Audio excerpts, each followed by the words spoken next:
बर' सावथुन नायनो मोजां मोनग्रा गरेस्वर हालामनि रायजो राजाफोरनि थाखाय गोजोनथाव खौरां।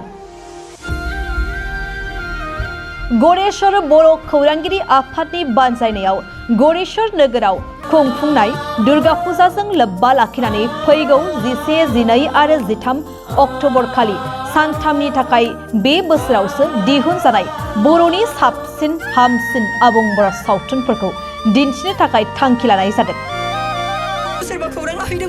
फैगौ 11 खालार खालि गिबि सानाव दिङा फिल्म प्रडाक्शननि बेनाराव ओंखारनाय बर'नि मुंदांखा सावथुन लिरगिरि आर रोनाव बिथांनि लिरनाय बर'नि मुंदांखा फावखुंग्रि संगिना ब्रह्मनि बिथोन होनाय आरो फाव खालामनाय मुलुग बर'नि दिहुननाय गाब गैयै जायख्लं मुंनि आबुं बर' सावथुनखौ नुनो मोननाय जागोन।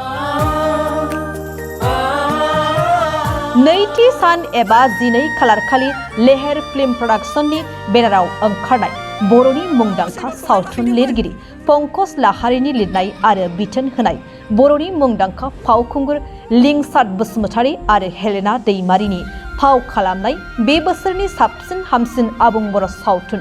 दाहाल आबुं बर' सावथुनखौ नुनो मोनगोन।